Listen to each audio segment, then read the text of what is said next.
My mom texted me, "Don't come to the wedding. You and your kids just make things awkward." No warning, no phone call, just that sentence, cold and final, lighting up my screen while I stood in the pharmacy line with a $140 prescription in my hand. My sister reacted with a laughing emoji. I stared at it for a second, then typed back, "Then you won't need my card for the venue." They kept laughing in the group chat, completely unaware that I was already holding the one thing they couldn't afford to lose. And that's where everything began to unravel. Before I tell you how it all played out, have you ever had family turn cruel the moment you finally said enough? When people hear stories like mine, they always ask the same question: how could your own family treat you like that? The truth is, it didn't happen overnight. My mother, Patricia, had a gift for turning guilt into currency, and I was her most reliable bank. Ever since I was 16, she'd call it helping out, but somehow that help always came with an invoice attached. When my sisters Vanessa and Harper were in college, I co-signed their student loans because Mom said, "You've got the steady job." When our stepdad Warren lost work for a few months, I covered utilities, groceries, even Mom's hair appointments because she swore she'd pay me back when things got better. They never did. I guess I learned early that in our family, love was measured in payments. Still, I kept giving because I thought that's what daughters do. I'm 35 now, a single mom of 2, working as an accountant at a pharmaceutical company in Minneapolis. My days blur between spreadsheets, school runs, and the quiet kind of exhaustion you only understand if you've ever had to hold everything together by yourself. And even then, I made time for them. 4 months, I'd been helping Vanessa plan her dream wedding. Every invoice, every call, every deposit, my name was on it. She wanted a lakeside venue with a glass reception hall, the kind of place that looked perfect on Instagram but cost more than most people's cars. I told myself it was fine, that she deserved it. I just didn't realize I was funding my own humiliation. Looking back, there were signs, tiny moments that should have warned me. The way Mom's tone changed whenever I asked about sharing costs. The way Vanessa brushed off my questions like I was just a worker on her payroll. "You're so good with money," she'd laugh. "You can handle it." And I did. $3,000 for the deposit, $1,200 for catering consultations, $600 for floral samples, all charged to my credit card. I told myself it was temporary, that they'd pay their share once things settled. They never did. Still, I stayed involved. I showed up to fittings, scrolled through fabric swatches, even took the venue tour while Vanessa said she was too stressed to go. Mom kept reminding me, family sticks together. And I believed her, right up until that text. Maybe that's why it cut so deep. It wasn't just about a wedding. It was about realizing I was only valuable as long as my card worked. Standing in that pharmacy line, I wasn't thinking about revenge or money. I was thinking about all the times I begged to be seen as a daughter, not a resource. And somehow that text made everything perfectly clear. I wasn't part of their celebration. I was their safety net. And now I was done. The next morning, the group chat was still buzzing like a hive. My phone lit up again and again. Laughing emojis, inside jokes, a meme of a bridesmaid tripping down the aisle. It wasn't just cruel, it was coordinated. They were all in on it. I stared at those messages for a long time before muting the chat completely. That small click felt louder than anything I could have said. I sat on the edge of my bed, phone still in my hand, and thought about the last 6 months. Every receipt, every deposit, every favor that had been brushed aside like it meant nothing. I had spent over $4,000 helping them prepare for the big day. I had rearranged my life, skipped weekends with my kids, took time off work, all to make sure everything looked perfect for Vanessa. And now they had decided I was the one ruining it. That realization didn't sting the way I expected. It burned, but underneath the heat, there was something steady, clarity. They had never wanted me there.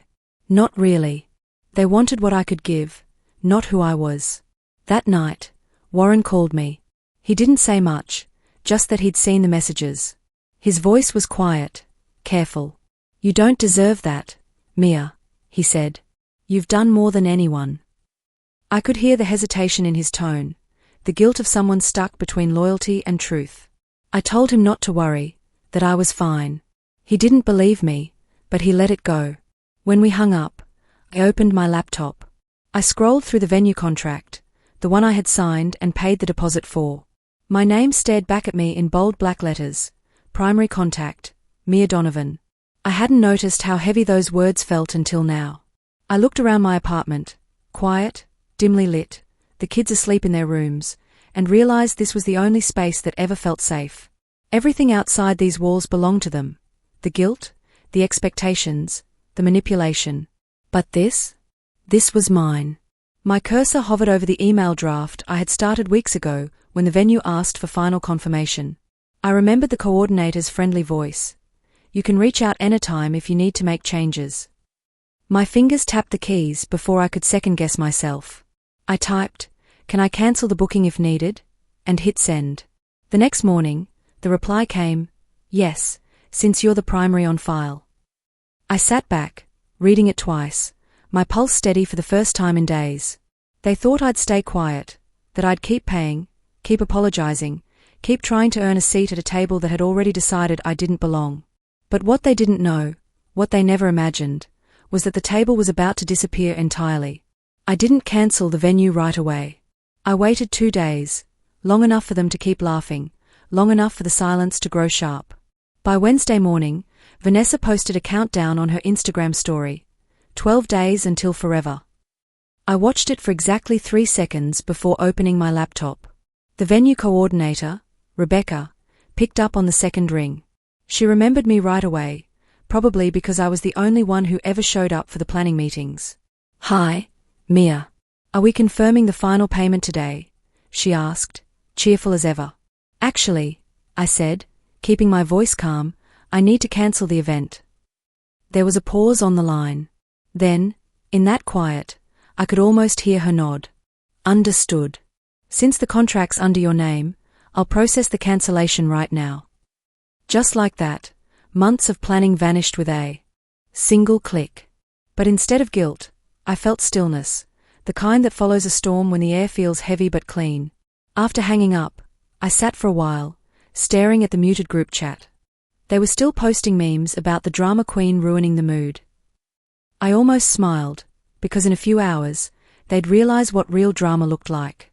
That afternoon, I made a second call, to Lauren and Ashlyn, my 2 oldest friends from college. They'd eloped during the pandemic and never got to celebrate properly. When I told them the date and the venue were suddenly free, they thought I was joking. "No joke," I said. "It's yours if you want it. My treat." There was silence, then soft crying through the line. They didn't know it, but they were saving me too. Giving that day a new purpose meant I didn't have to carry its ugliness anymore. By evening, the group chat had gone quiet. I knew why. The payment must have bounced, and the venue had probably sent the cancellation notice. I imagined the panic spreading like wildfire, Vanessa refreshing her email, Mom pacing the living room, Harper typing in all caps. I poured myself a glass of water, leaned against the counter, and waited. Not out of cruelty, but curiosity. How long would it take before they realized the only person who ever kept things together was gone? They had turned my kindness into a joke. Now they were about to learn what happens when the punchline walks away. The fallout started faster than I expected. By Thursday morning, my phone was vibrating non-stop. Vanessa, Mom, and Harper, all calling, all leaving the same frantic messages. Why did the venue say the booking's gone? Mia, call me back right now. What did you do? I didn't answer. I wanted them to feel that silence. For once, they could sit in the confusion they'd built for me all these years. By noon, Warren called. His tone was low but steady. "They're losing it," he said. "Vanessa's crying. Your mom's yelling, and Harper's trying to find someone to blame. I told them this would happen." He paused. "I'm sorry, kiddo. You deserved better." I didn't cry. I just said, "Thank you for seeing it." That night, my mother called my house phone, a number she hadn't dialed in years. The ring sounded foreign in my own home. When I answered, she didn't waste time with greetings. "How could you do this to your sister? You sabotaged her wedding." I let her rant, her voice sharp and trembling. When she finally stopped to breathe, I asked quietly, was I even invited anymore? There was silence. Then she tried to backtrack. You took that message the wrong way. We were joking. You know Vanessa gets stressed. She didn't mean it. I almost laughed. You all thought it was funny enough to post memes, Mom. Don't make this worse, she said, her voice trembling between anger and guilt. Just fix it. I hung up. No yelling, no dramatic exit, just a clean disconnect. The next morning, I met Warren for coffee downtown at the Daily Grind. He looked tired, the kind of tired that lives in your eyes. Your mom's been impossible, he said. Vanessa is calling every venue within 50 miles, but everything's booked. What about the catering? I asked. He shook his head. Refunds are gone. Non-transferable. For the first time, I saw the corners of his mouth twitch into something close to a smile. You know, I told her if she doesn't apologize to you, I'm not paying a dime. I sipped my coffee, letting the warmth fill the quiet between us. And what did she say? He looked down. She said I'm being manipulated by you. I smiled back. Maybe you're just paying attention. By Sunday, the silence from their end turned eerie. No calls, no updates, not even a single post from Vanessa. I thought that was the end of it until Warren texted. They found a new venue. Wednesday evening. Cheap banquet hall outside town. He didn't need to say more. I could picture it already. The fluorescent lights, folding chairs, buffet trays steaming under tin foil. On the day of the wedding, it rained. Not a soft drizzle, but a cold, relentless downpour that turned the parking lot of the Riverside Banquet Center into a shallow lake. I wasn't there, but I didn't have to be. People sent me photos. A cousin texted, "What happened?" It looks sad. Vanessa didn't tag me in anything, of course, but Harper slipped up, posted a blurry shot of the hall with beige walls, plastic flowers, and a cheap sound system. The caption read, "Round 2, no drama." The irony almost made me laugh. Later that night, Warren called. "You won't believe this," he said. During the bouquet toss, one of Vanessa's old friends caught it and shouted that the groom had still been texting her. Whole place went silent. I covered my mouth, not out of shock, but to hide the smile I didn't want him to hear. "Your mom blamed me," Warren continued. "Said I invited the wrong people. Said this is all my fault. I told her she pushed away the only person who ever kept this family together." He exhaled long and heavy. I think she finally understood it. Maybe not the words, but the silence after.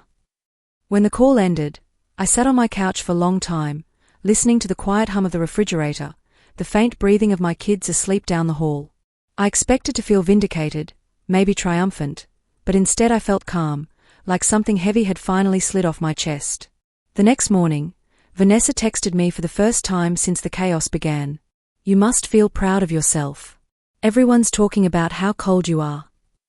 I stared at the message, thumb hovering over the screen. For a moment, I considered replying, explaining, defending myself.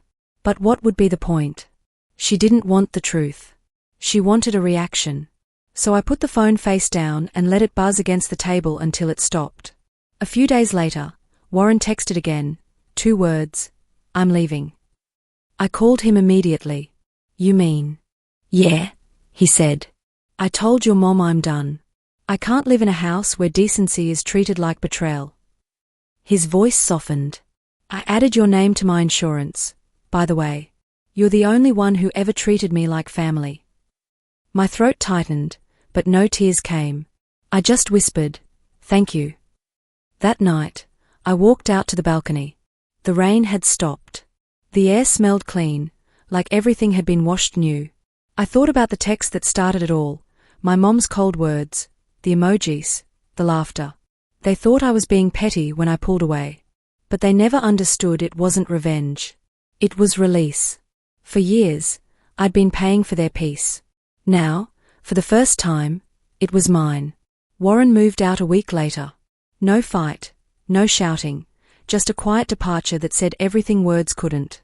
He left a note on my doorstep, written in his small, careful handwriting, "You were right to walk away first." When we met for coffee a few days later, he looked lighter, younger somehow. "The house is unbearable," he said. "Your mom's pretending everything's fine, but Harper's unemployed, and Vanessa's drowning in debt from that wedding. He stirred his cup slowly. You know what's funny? They still haven't apologized. Not once. I smiled, but there was no satisfaction in it, just understanding. They can't. Apologies mean admitting the well is dry. He laughed softly, then handed me a small envelope. Inside was a check. Part of that loan I took for them, he said. They'll never see a dime of it again, but you deserve this back. I shook my head and slid it back toward him. Keep it, Warren. You paid enough already. Later that night, I sat on my balcony watching the city lights blink below. My phone buzzed, a text from Mom. You've made your point, but this is still your family. I read it once, then typed back, I didn't cut anyone off. I just stopped funding my own mistreatment. She never replied. Inside, my kids were laughing, building a pillow fort in the living room. I looked at them and realized that peace wasn't loud or flashy. It was quiet, steady, and finally mine. For the first time in years, I didn't feel responsible for everyone else's happiness, just my own.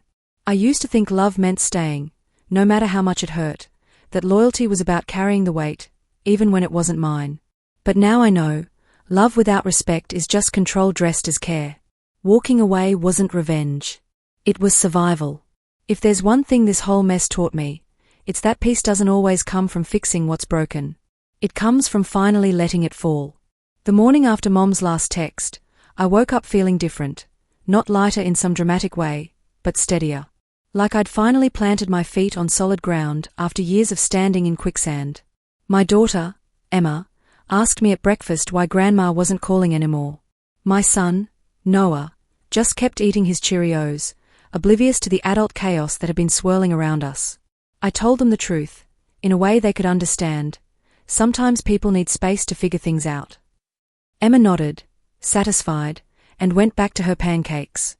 That afternoon, I took the kids to Lake Harriet. We fed the ducks, walked the trail, and for the first time in months, I wasn't checking my phone every 5 minutes. I wasn't bracing for the next crisis, the next guilt trip, the next demand disguised as a favor. I was just there, present, breathing, alive in a way I hadn't been in years. Warren texted me a photo later that week. He'd gotten a small apartment in St. Paul, nothing fancy, but the living room had big windows and natural light. First place that's ever felt like mine, he wrote. I understood exactly what he meant. Months passed. The group chat stayed muted. Mom stopped texting. Vanessa deleted her Instagram for a while, then came back with filtered photos and captions about new beginnings that never mentioned the disaster of a wedding. Harper got a job at a call center and stopped asking me for money. The silence between us wasn't peaceful, but it wasn't painful anymore either. It just was. I used to think that cutting off family meant failure, that somehow I'd be the bad guy in everyone's story. But here's what I learned. You can't be the villain in someone else's narrative and the hero in your own life. You have to choose. And I chose me. I chose my kids. I chose the quiet nights and the pillow forts and the mornings without dread sitting heavy in my chest. So if you've ever had to choose between your peace and your family's approval, take it from me, choose peace. You'll sleep better. You'll breathe again. And one day, you'll wake up and realize that the weight you've been carrying wasn't love at all. It was just the price they made you pay for permission to exist in their world. I don't need permission anymore. And neither do you.